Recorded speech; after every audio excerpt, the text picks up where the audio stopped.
The following podcast is part of a certified educational activity titled Making Precision Decisions in the Treatment of Non-Small Cell Lung Cancer with Common and Uncommon EGFR Mutations, How to Navigate the Expanding Options and Increasing Complexity. Access the entire activity and complete the post-test at peerview.com/SKH860. Downloadable slides and practice aids are also available. Hi, welcome everyone. Exciting start to the TTLC 2024. It's great to see so many familiar faces. We're going to be discussing making precision decisions in the treatment of non-small cell lung cancer with common as well as uncommon EGFR mutations. We'll be discussing how to navigate the expanding options and increasing complexity in the EGFR space. So I'm Dr. Joshua Sabari, thoracic medical oncologist at NYU Langone Health Perlmutter Cancer Center, and I'm joined by my two esteemed colleagues, both who have served as mentors to me in my career, so thank you for that. Dr. Alexander Spira at Virginia Cancer Specialist Research Institute, part of Next Oncology in Virginia, and Dr. Jyoti Patel at the Lurie Cancer Center at Northwestern University, Feinberg School of Medicine. So our goals for today are, first off, to improve skills in biomarker testing. We want to ensure detection of different common as well as less common EGFR mutations, as well as other key alterations in non-small cell lung cancer. Remember, you can't be a good physician practitioner in 2024 without broad panel next-generation sequencing. We also want to enhance the ability to apply new data to develop individualized treatment plans for patients with non-small cell lung cancer exhibiting different EGFR mutations.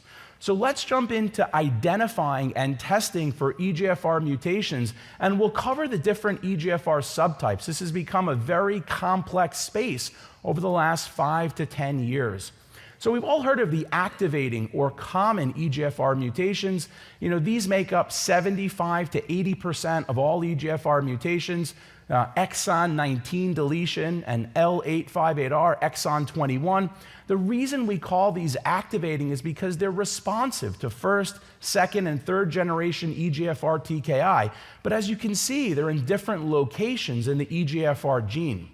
The less common or uncommon, also sometimes called atypical EGFR mutations, are less responsive to standard EGFR therapy like a third generation EGFR TKI, and potentially more responsive to second generation EGFR TKI. Those include the G719, S768I, and less so the L861Q.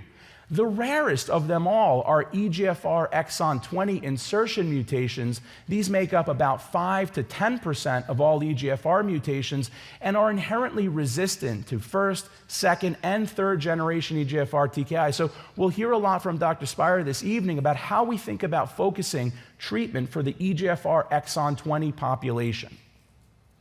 So just to hone in on exon 20 for a moment, because it may not be as common to us or as routine as the exon 19 del or L858R, these make up about 5 to 10% of all EGFR mutations and occur about maybe in 1 to 2% of all non-small cell lung cancer. And these numbers really may be limited by our testing modalities. We know that NGS is really the gold standard, and I'll show you some data. When we look at older first and second generation EGFR TKI, really response rates, durability of response are quite poor. Median PFS about 1.5 to 2 months for first and second generation EGFR inhibitors. And we know even for conventional chemotherapy, carboplatin, pemetrexed, median progression-free survival in the frontline setting ranges between 7 and 8 months. So this patient population has a worse prognosis compared to our exon 19 del and L858R counterparts.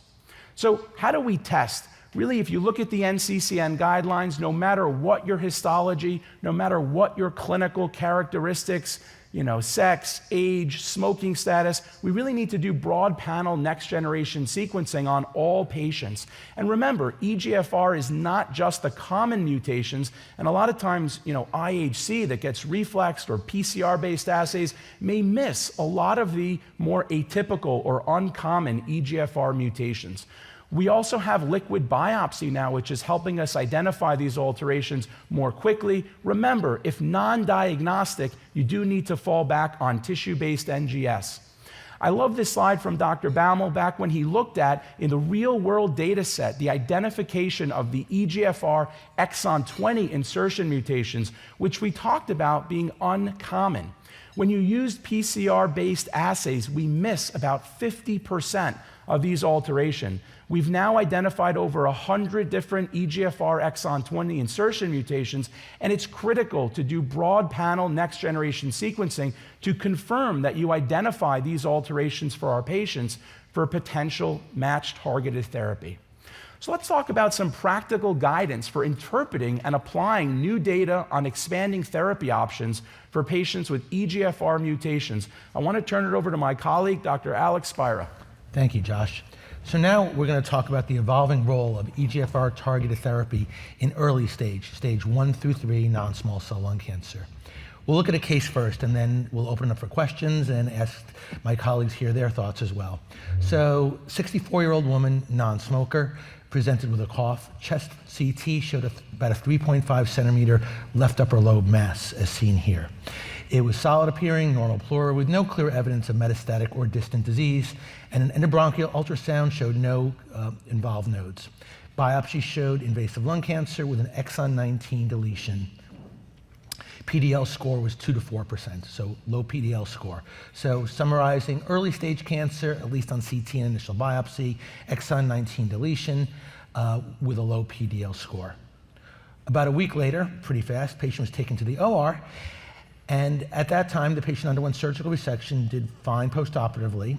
Patient had a 4.4 centimeter, so slightly bigger tumor, invasive adenocarcinoma. Moderately differentiated pleural invasion, visceral pleural invasion, multiple lymph nodes that were not detected on previous biopsy, 2 level 5, 1 level 7, 2 bronchial. So pathologic staging, T2B, N2, upstage. What would you recommend for this patient? So I'll turn it to both of you right now. So I'll let you go first, Jody. What are your thoughts? What would you do? Sure, thanks so much. Certainly, these surprise N2 nodes are always difficult. Had we detected those, the patient probably would have gotten induction chemotherapy prior to surgery. Certainly, we know that chemotherapy improves overall survival, and so I'd absolutely recommend 4 cycles of platinum-based therapy, followed by osimertinib. And we haven't really tested this. Certainly in Adora, which we'll talk about, there are patients who declined chemotherapy or didn't get chemotherapy, and they had survival benefits. But this patient is at high risk. She has stage 3 disease and would definitely recommend chemotherapy for her. This is one of the things I struggle with, because if you look back, and I'm probably the only one old enough to remember, the first study that was positive for adjuvant chemotherapy was IALT. A couple of others came back afterwards. And there is, depending on how you looked at it, between a 4 to 10% benefit, probably closer to 4% benefit for adjuvant chemo. And certainly I think there's increasing toxicity here. So depending on the patient, I probably would lean more towards adjuvant osimertinib, just because I don't think the benefit of chemo is probably worth the toxicity. We know about that, but obviously this is, I think, a controversial area. Josh, your turn. I agree with Jyoti here. So I think N2 disease, you really do need to think about curative intent adjuvant chemotherapy. You're right that the rate of cure is quite low, right? 5% reduction in recurrence with adjuvant chemo, but chemo does cure patients. It's important to note that as good as our targeted therapies are, they do not cure patients in the metastatic setting, but clearly do not cure patients in the early stage setting as well. So I would use adjuvant chemo. The only thing I would say, if patient was frail, I may pull back. Jyoti, what would you use chemotherapy-wise here? You're a disciple of MGK, Dr. Chris. The greatest, right? So I would use cisplatin for a patient who is well and could tolerate it. Certainly, I think my bar to move to carboplatin has changed with the adjuvant TKI data. But again, the sort of delta of benefit is also driven by stage, and given that it's stage 3 disease, it's likely that the OS benefit from chemotherapy is greater than 4%, and probably double digits. So let me ask you a question. So the patient comes in, they're sitting in front of you, let's push the age up to like 60 or so, maybe a little diabetes. How much do you convince the patient that you want to give them chemotherapy? If they say, "Doc, do I really need to do it?" Is that something you give into, or are you insisting based upon the data? Say level 1 evidence, you should get chemotherapy. Okay. Yeah, I think a little diabetes, hypertension, that's our baseline patient. Even our patient with the EGFR mutant disease, obviously those patients are somewhat healthier, but this is a population where, stage 3, there's a 70% chance of recurrence. We don't know the data, thus far in the EGFR mutant population. Obviously, it may be a little bit better with adjuvant osimertinib, but I clearly would offer chemotherapy here. I've had patients decline, and that's a different discussion.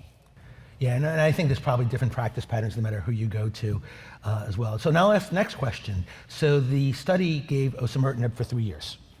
And I think that's a somewhat arbitrary number, as do we all. I mean, most other studies, some of them, we'll talk about one in a few minutes that gives it indefinitely adjuvantly. This is 3 years, it could have been 1 year, it could have been 2, it could have been indefinitely. What do you tell people? So we're certainly getting to that 3-year mark for a lot of our patients and starting to have these discussions in real time. When I started them on osimertinib 3 years ago, I said, for now it's 3 years, perhaps the data will change. Certainly I think the published data and the OS benefit helps me feel that 3 years is adequate. There are patients that I think would be motivated to go beyond 3 years, and I don't necessarily dissuade them. I have a question here from the audience. We talk a lot about 1B to 3A, but what about a patient with stage 1A disease, right? Recurrence rates are 5, 10%. What do you tell a patient with a 1A disease, tumor less than, let's say, 2 centimeters or even 3 centimeters? So for me, I follow the literature, and right now for 1A, the risk of recurrence is so low that your marginal benefit is going to be low, and I don't give them chemotherapy, number one, and I would follow the letter of the law, and I would not give them any therapy. What about for 1B? That's the, right. So that's a tough one, right? Because they were included, but obviously you're looking at a patient, and that gets, I kind of think about it as well as I look to the next population is, osimertinib is a very well-tolerated drug, and I follow the letter of the rule. I give it for 3 years because that's what the study shows, and that's what we did. But you all look at those patients, and about 2 years in, they all start to feel it, right? And we're all wondering in our mind, is this something that you could stop, or do you need to continue indefinitely? Why 3 years? So for me, it depends, Josh. If they're young and motivated, and I'm concerned for 1B, I'll do it. But as they get older, I think we all realize that these drugs do have real side effects, and it amazes me. I tell people with immunotherapy all the time, immunotherapy is benign, but you realize what you felt like once you stop it. So I would give it in 1B, but if they tell me nah, I'm okay with that as well. We've been embracing perioperative therapy because of immunotherapy. And so first of all, how often do you have your NGS data back to guide therapy in a timely enough fashion? And with the knowledge that this patient, if you knew the patient had N2 disease, would you have approached it differently? And that's a great question, what to do in that scenario. I mean, all N2 is not the same, and it's a big gamish of everything. For me, for this patient, if the patient was resectable, I'd probably we have a study, thankfully, but off a study, I probably would have just given surgery and see how they did afterwards. Just based upon the data and based upon what we know. Obviously, there's a role in downstaging, but to me, the downstaging question for this patient, if you knew they were N2 positive, would it have changed anything? Well, the patient was still resectable, it was not bulky nodes, and we probably would have ended up in the same place. But if there's a patient that's borderline resectable or big, or you have any concerns, then I probably would have given something. And for me, I would have given OC. I know that's off-label and there's no data, but for me, if you're looking for a response, that's what I would give. Yeah, I would agree, and you read the mind of the crowd, Jyoti. That's a question here. How often are you getting testing? I think in the era of neoadjuvant immunotherapy, you have to get molecular testing on patients. You don't want to give patients the wrong treatment. So I do get testing. I do wait for it. It's more painful to wait for it in the early stage setting than it is in the metastatic setting. Patients are eager to get to the OR. They can go to multiple different hospitals a couple blocks away to get surgery. So it is an important discussion. I think that neoadjuvant TKI, tyrosine kinase inhibitor, and other therapies is building sort of momentum. As you mentioned, the Adora trial ongoing. I think it's an important question to answer. As the moderator, though, we're running out of time here, so let's get moving. Thank you, Dr. Sabari. So now we'll talk about updated, 2 slides here, disease-free survival and overall survival. So this is the Adora study where you're looking at updated disease-free survival. And as you can see here, without looking through the numbers, you can pretty much drive a truck through these curves. And for me, as I learned in medical school, if you can drive a truck at this level, it's significant. You can see the data here, it's relatively mature and Looking now at overall survival, you can't drive quite a big truck through these, but again, pretty impressive data. So adjuvant osimertinib clearly improves overall survival by real numbers in this patient population. So for me, this ends up being a no-brainer, and we finally have mature data for both OS and PFS. The big debate after the PFS came out, was it going to hold through for overall survival? We all bet on it. The bet would have come out. Now we're going to talk about the Laura study. Now this is literally right off the headlines. What did we decide, Monday? Yeah, this is like 4 days old. 4 days old data, so the press release, and we don't have the data that has not been published yet. So these are patients with stage 3 unresectable non-small cell lung cancer. So completely different population, unresectable, treated with chemoradiotherapy. You can see the inclusion part of the clinical study here. 18 years or older, curative intent therapy, sequential versus concurrent chemoradiation. Most of us, at least in the United States, get concurrent chemoradiation, and randomized 2-to-1 to get osimertinib versus placebo. The interesting thing here, and we'll talk about this in a second, is they were treated until objective radiologic disease progression. And all we know right now is that this is a positive study. Out of curiosity, in this trial, what were you doing before the data press release? I mean, were you giving adjuvant or consolidation durvalumab in a known EGFR mutant patient, or were you using osimertinib off-label? So for me, based upon the adjuvant OC data that looked very good in the post-operative setting, to me it was a no-brainer to use this off-label. I tell the patients, hey, it's an off-label use. I'm not, can I tell you it's going to work for certain? Absolutely not. But based upon what we know, I recommended it to a couple of patients. I also, even before the Adora data came out, we all had those patients with stage 3.9 disease that are 30 years old that you do surgery for, and I'm probably not the only person at this table that gave adjuvant osimertinib off-label in the post-operative setting or even after radiation. So to me, this is, we haven't seen the numbers, it's positive. I guess my question to you is, and then we can ask each other questions, is what do you guys think about the indefinite treatment? That to me is a little bit of a strange thing in a curable disease. Right, we know that we'll be over-treating 30% of patients, right, who are cured with chemoradiation alone, and so it's certainly difficult, but I'm excited to see the data and see the magnitude of benefit and see the amount of discontinuation there was in the osimertinib arm. Probably, 3 to 5 years, I'd want to stop for most patients. But certainly, I think this is, I had already stopped giving durva to patients with EGFR mutations several years ago. And probably before I see the data, I'm going to have this discussion with many of our patients and start using it in clinic. And I think that's super important. Josh, you mentioned a minute ago, we talked a little bit about, getting the biomarkers in the preoperative scenario. We just saw a patient's second opinion. Patient had chemo followed by adjuvant immunotherapy for a year, relapsed, and had an ALK fusion. We know that ALK is very similar to osimertinib with no benefit from immunotherapy. You can make the argument could have given ALK in the adjuvant setting. We now know that there's data for that, but I think it reminds us that almost anybody right now of lung cancer, if you have a lung cancer diagnosis, you need to get NGS done on tissue, liquid biopsy at least.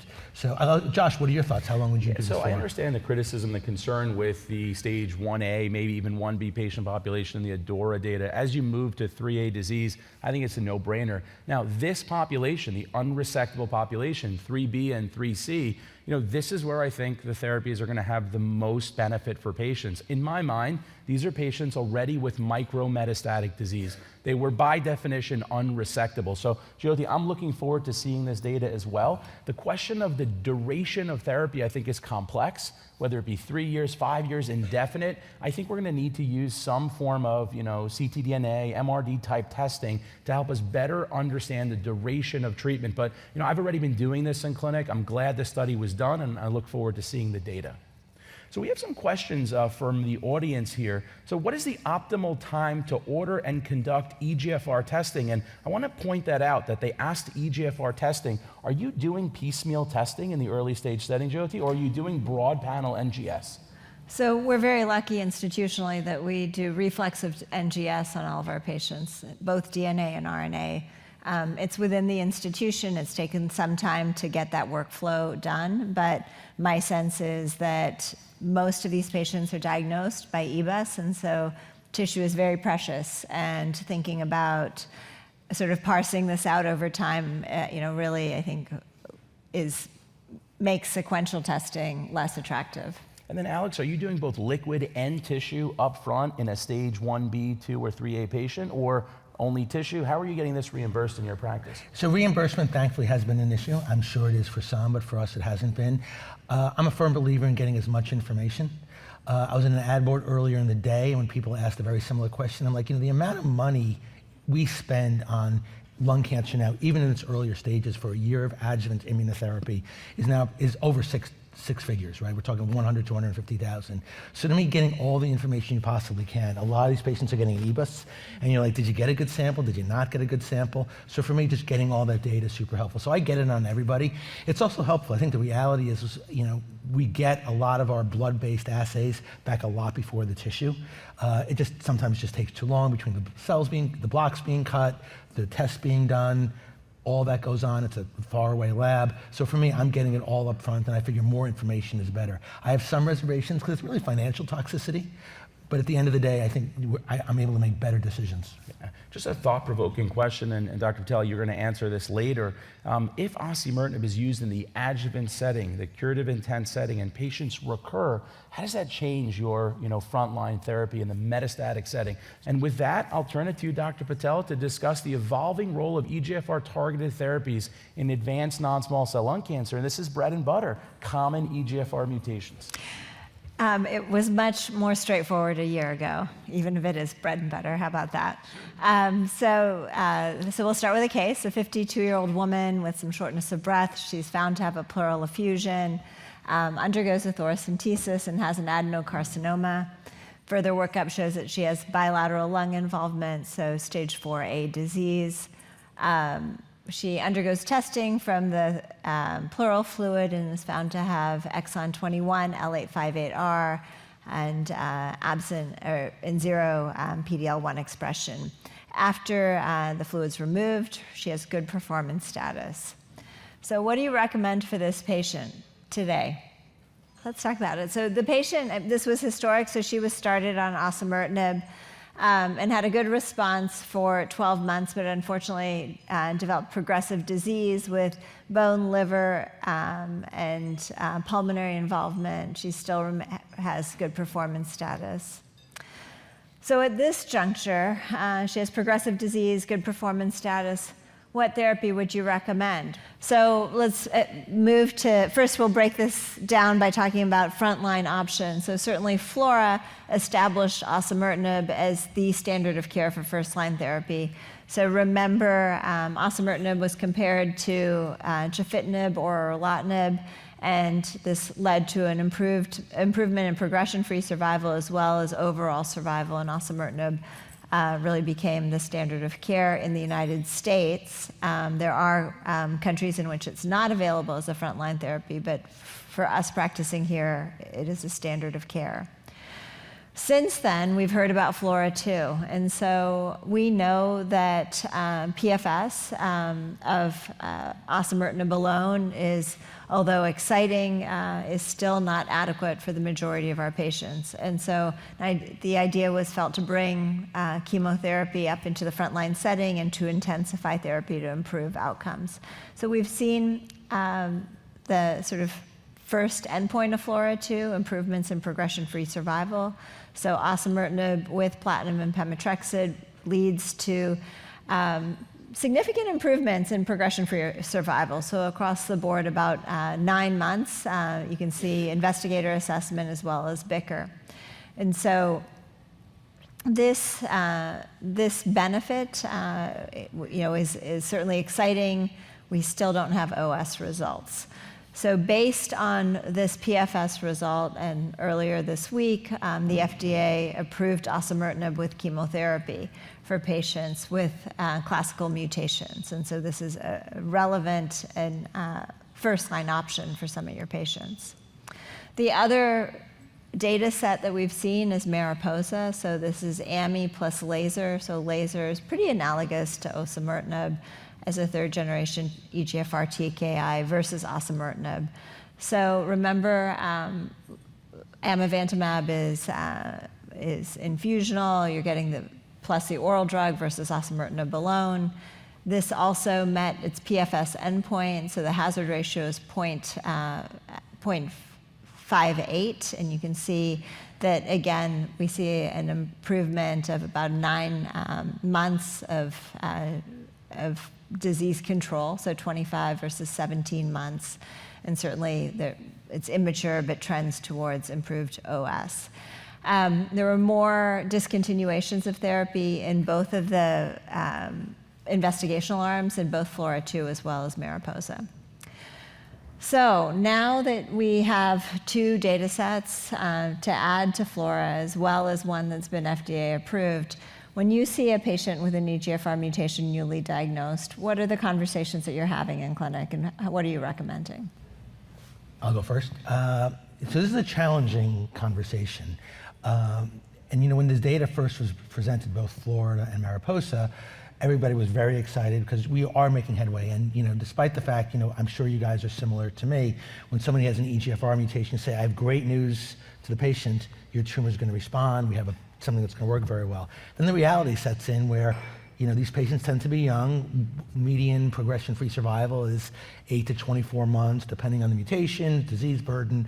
So it's only 1 to 2 years, right, at most. So it's still a bad disease and a problem. I think we were all very excited about this data, but it also comes with 2 risks. The chemotherapy is still chemo. Carbo-Pem is a very well-tolerated regimen, but it's still infusional chemotherapy given every 3 weeks. No alopecia, a little bit of neuropathy, mild renal dysfunction. Patients are undergoing chemotherapy. Amulozertinib, oral with an IV combination as well, has some of the cutaneous issues, right? Have the infusion-related reactions. If you've given AMI a couple of times, you're used to it, but some physicians get anxious about it. Certainly it's anxiety-producing to patients.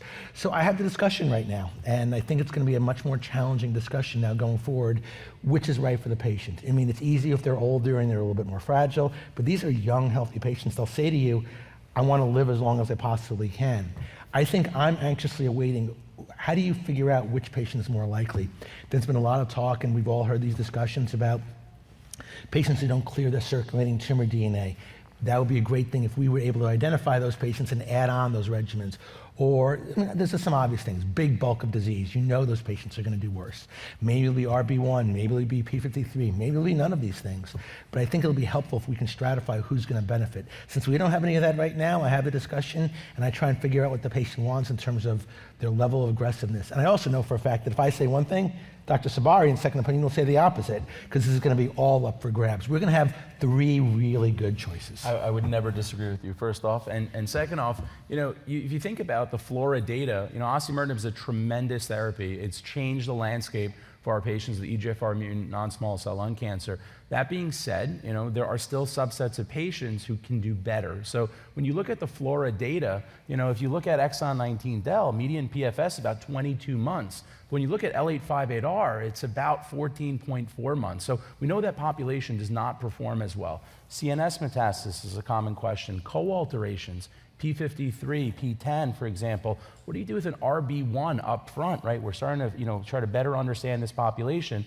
And then what about those patients who start on osimertinib and have positive ctDNA 4 to 6 weeks post-initiation? Maybe that's a higher risk population. So we are studying those subgroups of patients now to see if the addition of chemotherapy in a randomized fashion may improve PFS as well as overall survival. Once approved, I will utilize amivantamab and lazertinib in the frontline setting because I think it builds upon the current paradigm. And I don't think AMI and LAZ is the end-all be-all. I think we need to build upon that as well into the future. The HER3 ADC we'll hear about, there are other options coming. All of this comes, though, at a cost, right? Toxicity. So that 84-year-old grandma that you sent me for a second opinion, osimertinib alone. I agree with you. But in a young, fit patient, 40, who, 2 years PFS or 3 years survival is not enough, I think we need to do more for our patients. Jyoti, what would you do in clinic? 30-year-old patient. 30-year-old patient. So deletion 19, I think that's pretty easy. Osimertinib. With L858R, I think it's much less predictable. I've had some patients do really well for a long time and other patients who progress quickly as manifested by what we know PFS is. At this juncture off of trial, I tend to use osimertinib alone simply because I am still struggling and grappling with sequential therapies. So the conversation I have with many of these patients is, yes, we have a great first option, but what comes in the second and third line option landscape is rapidly changing, and it may be that in a couple of years we have different therapies. But I have not been intensifying therapy as much. That being said, there are other ways to intensify therapy that are still investigational, like local consolidation after best response. Some people are still using anti-VEGF therapies. We have conflicting data with ramucirumab, so certainly I think it will be interesting to see OS results, as well as in some crazy world where we do head-to-head studies. It's really an exciting time. We may have multiple different regimens approved in the front line. Dr. Patel, what about second line?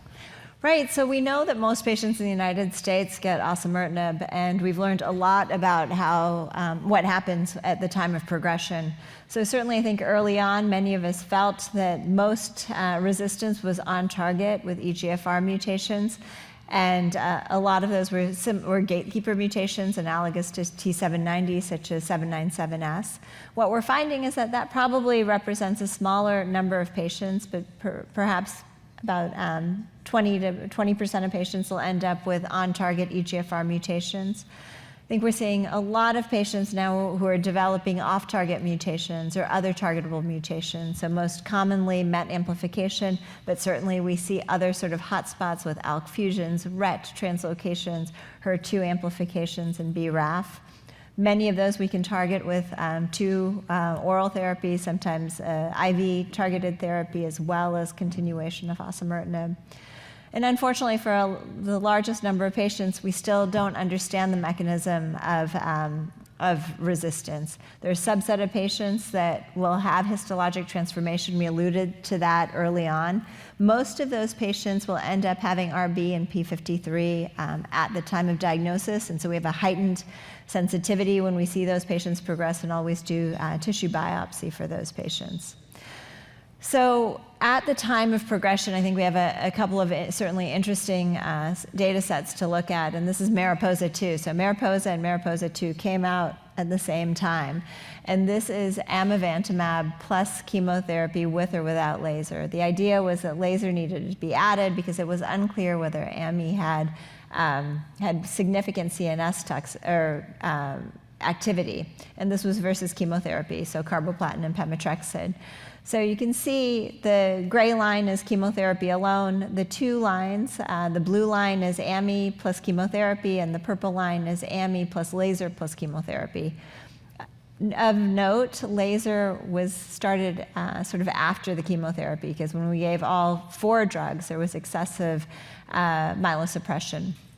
And so what we can see is that we're seeing improvements certainly in progression-free survival. We saw improvements in response rate, and we await to see what OS looks like. But this was met with a lot of enthusiasm. Progression-free survival hazard ratio is 0.41 and 0.38 versus chemotherapy. So certainly combination therapy is much better than chemotherapy alone.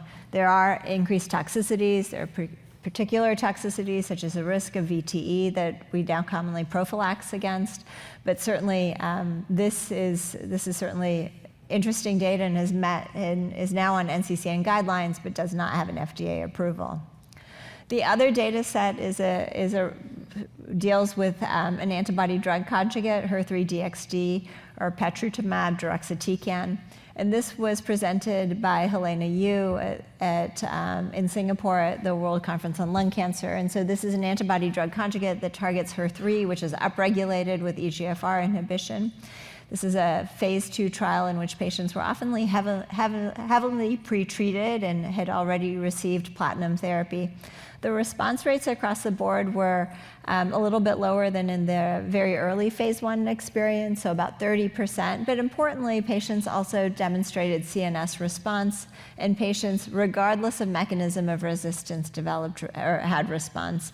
The median OS in this heavily pretreated population was certainly of interest, and so we await to see some of these studies as they pan out. So now, for a patient post-osimertinib, how are you approaching it beyond doing a biopsy to look for a targetable mutation? So a couple of things. So one is, the biopsy is going to be helpful, but with the addition of amivantamab, that eliminates the need, because amivantamab probably covers C797S, covers other mutations, as well as covers c-MET. For me, currently I'm looking at the Mariposa 2, and I would be giving people, if they don't have a trial, chemo with amivantamab. I think the jury will be out as to whether or not you add lazertinib. It does come with those increased side effects, mainly VTE, but for me, the Mariposa 2 is really kind of clinches it. It also, you brought this up before, Jody, is what do you do in the frontline setting? Because now you can rescue some of these patients, for lack of a better term, with both chemo and amivantamab and give that to them later. You're obviously delaying, patients will get the same side effects, but they're getting it later, probably a little bit less of a time. So for me, that's right now, that's a good way to sequence it. You start off pretty well, maybe you'll get lucky, maybe that patient will have 3 years, 4 years of therapy, do really well, and then you can add on some of these therapies down the road, maybe minimizing some of those side effects. On the contrary, just getting back to frontline, I always have to be reminded that even in the EGFR world, only about 50 to 75% of patients make it to second-line therapy. We think we're better physicians than we are. But some patients will have new brain mets, some patients will progress, they'll be older, and they don't even get a chance to get some of these drugs. So maybe it's, I know it was a segue, but maybe it's worthwhile giving some of those drugs first. But for me right now, if they're getting OC frontline, I'm looking at that Mariposa 2 data, and it looks pretty darn good. Yeah, I would agree. I think, we do need to resequence these patients. You have to rule out histologic transformation. We know that, post-osimertinib, we're seeing increased rates of small cell transformation, squam transformation, and just putting someone on a regimen without rebiopsying is foolish. Sometimes we do identify MET-AMP and other mutations where patients are eligible for trial or off-label combinations. But I think when you don't have a trial, Alex, or if there is no, available genomic information to match therapy, I do think AMI plus chemotherapy makes sense. And again, you have to explain to the patient the toxicity profile. Jyoti, a very interesting question from the audience here. A specific case, patient gets first line, erlotinib, second line osimertinib, and they have an L858R, L792F, which I just looked up. It's a point mutation in exon 20, and it's a gatekeeper mutation, as well as a T790M. So the 3 mutations here that are resistant, what do you think about the potential role for 4th generation EGFR inhibitors in the future? Or should we be thinking more broad approaches like AMI-LAZ or AMI-chemo or, combos with chemotherapeutic options? Certainly, we're seeing really early data with 4th generation EGFR TKIs in these patients. I think we still need to understand durability with some of these agents despite initial response, and so that may shape my conversation, but certainly if a trial's available for this patient, that would be, I think, very, very reasonable to do. Off of a trial, I'd probably go back to Mariposa 2 or a new sort of fallback. Yeah, I know, Alex, you probably have every one of these 4th generation inhibitor studies open in your clinic. I've personally been disappointed with the 4th gen inhibitors. I haven't seen broad activity. I also haven't seen broad durability. Osimertinib is a very good therapy, and unlike 1st and 2nd generation EGFR TKI, where 60-70% of patients have the same resistance mutation, T790M, post-OSI, you're seeing that sort of wild range of different alterations, so very hard to study. A lot of these 4th generation inhibitors are failing in the later line setting and are potentially moving to combination strategies in the earlier line setting. No, I agree completely. There's a lot of good 4th generation drugs, a lot of C797S drugs, plus or minus T790M. The data is good, but it kind of pales to where we want to be. Right? We would love to see these 70 to 80% response rates or even 50% response rates. I think most of what we're seeing is stable disease. And I think, while it's great to put those patients on study because we need to answer those questions, off of study, AMI does hit a lot of these things. Mechanistically, you have an internal resistance mutation, but you're able to target EGFR at the cell surface, right? It's a monoclonal. So you're able to overcome a lot of these mutations kind of in a mutation agnostic way. So to me, that kind of hits everything, and they're probably going to need chemo as well. Since you brought up the concept of 4th generation TKIs, I think they're going to be a huge role, but I think they're probably going to be earlier on, or maybe even with amivantamab, looking at those combinations and delaying that resistance as well. Yeah. Jyoti, last question before we move on to exon 20.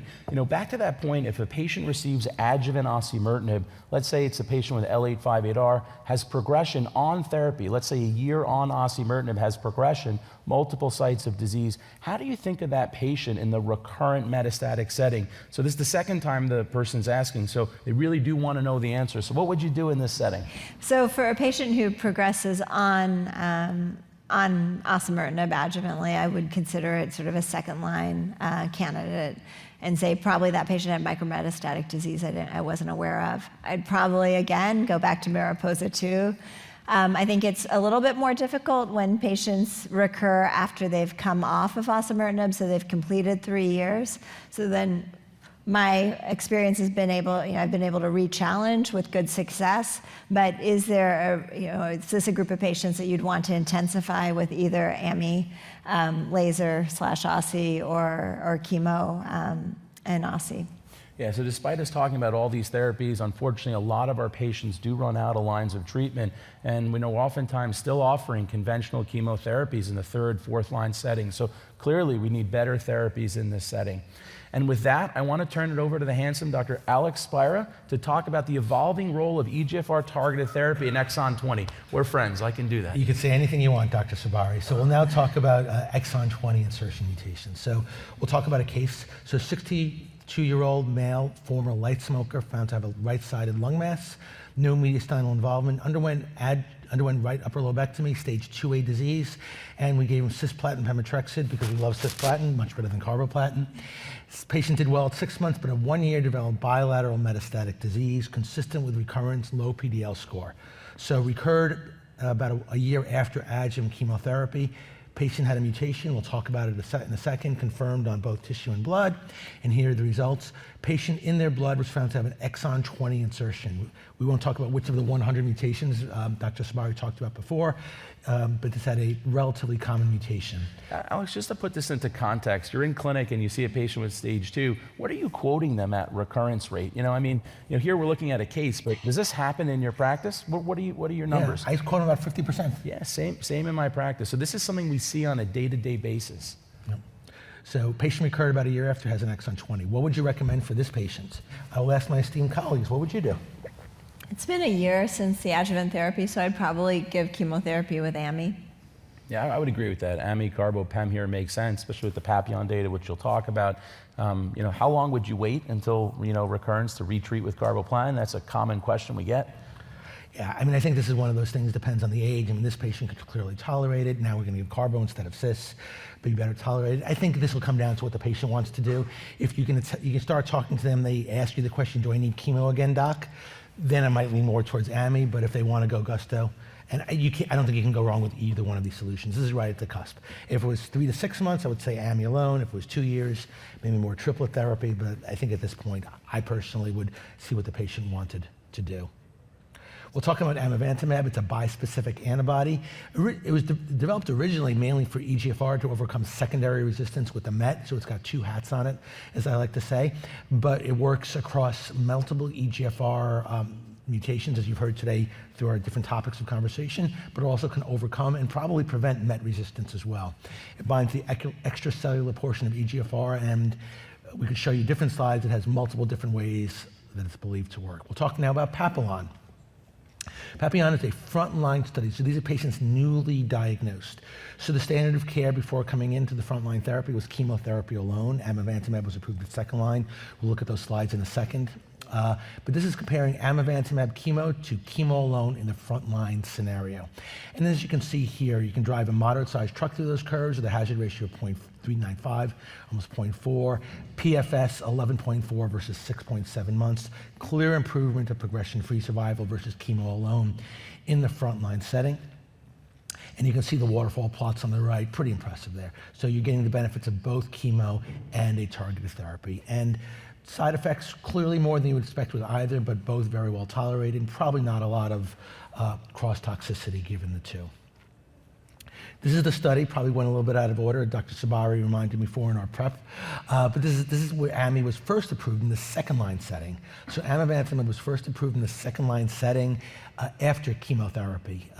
40% response rate in the second-line setting, duration of response 11 months, PFS of 8.3 months. And again, a good waterfall plot here. We talked a little before about all the different mutations. You see there's a lot of different mutations. We really haven't been able to drill down, is it better in one versus another one? Probably is, but even in these large studies, the N is still too small to really know and really take a deep look at. Common side effects here, infusion-related reactions. The day 1 is split into 2 doses, depending on body surface area, because everybody pretty much always reacts. It's only 2/3 here in my clinic. It's about 90% if you ask them enough, that everybody always reacts on the first day, but never on the second day. EGFR toxicity, rash, paronychia. The MET-related side effects are unique with this drug: hypoalbuminemia and edema.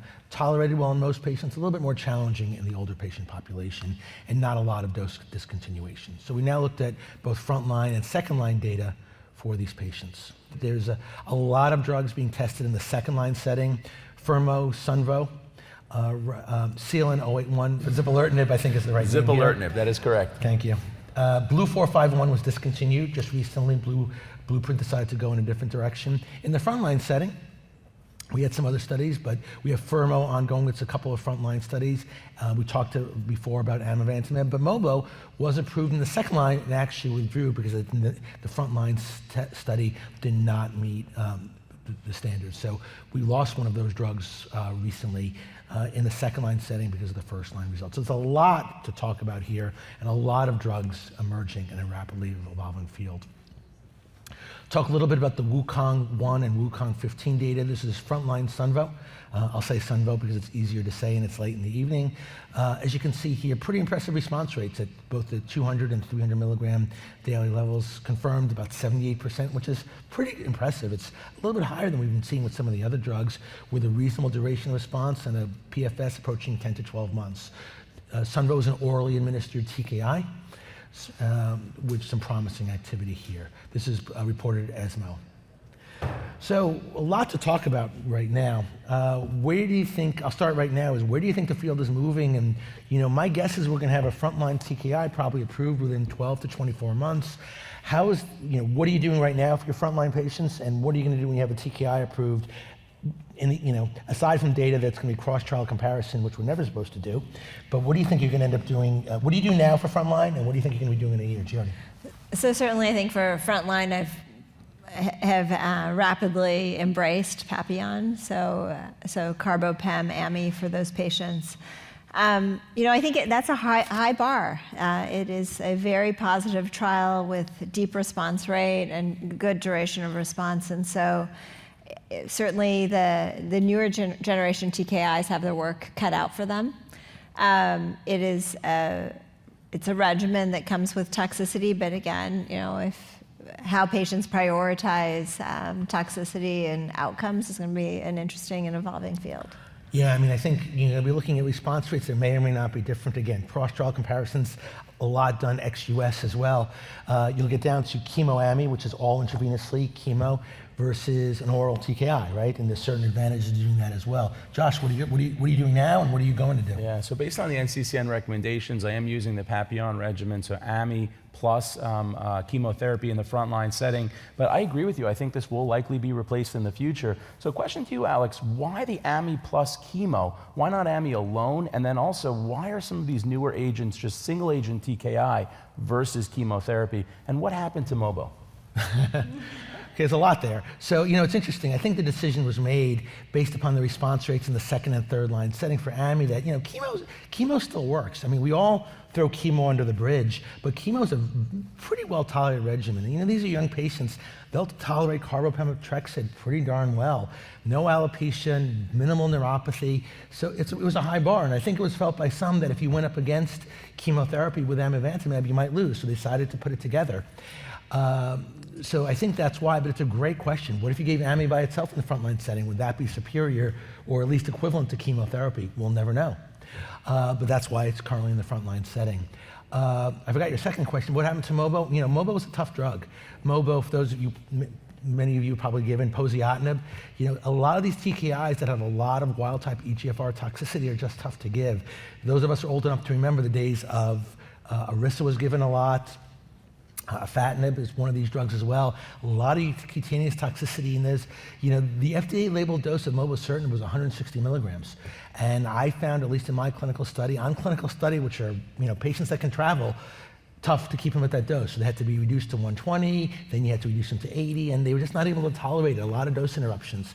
So for me, it was a first-generation drug. It was a great drug. It kind of opened the door to all these drugs, but I think the toxicity limited the dose intensity that we can give.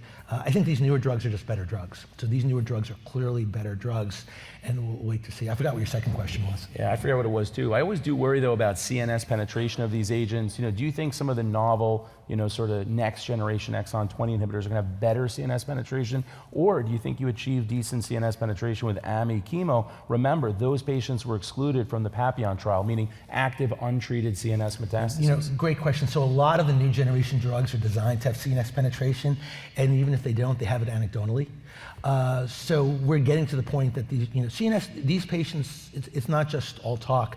The incidence of CNS metastases at presentation and at progression is very high. It's probably even higher than the typical EGFR mutation. So this is important, right?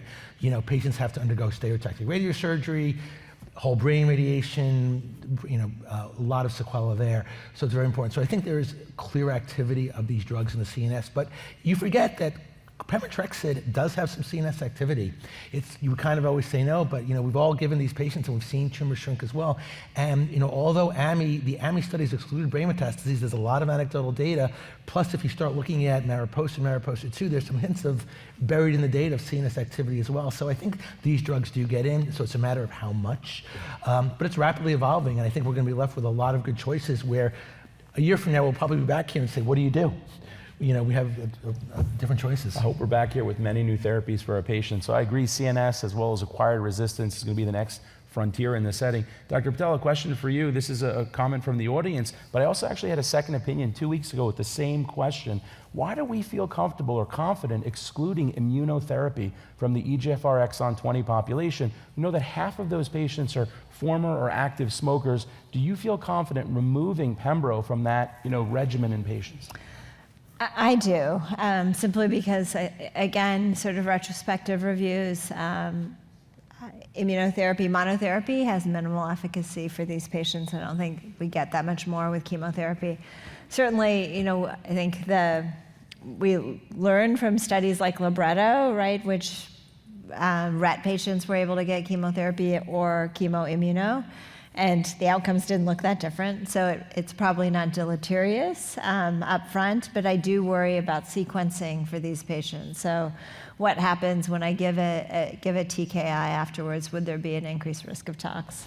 Yeah, it's a great point. We know for some TKI, you see toxicity sequential to the PD-1, PD-L1 inhibitor. We don't necessarily see that with amivantamab, but we don't have huge, large prospective data sets. So that is something to look, sort of and think about in our clinical practices. So I'm going to take the opportunity to thank both of you for a wonderful discussion. Also to thank PeerView for a great event this evening. I'm quite impressed. The meeting has not even started, and we packed the room. Alex, it's all you. It's all me, Dr. Savari. Thank you. So well, thank you, everyone, and have a great evening and enjoy the conference.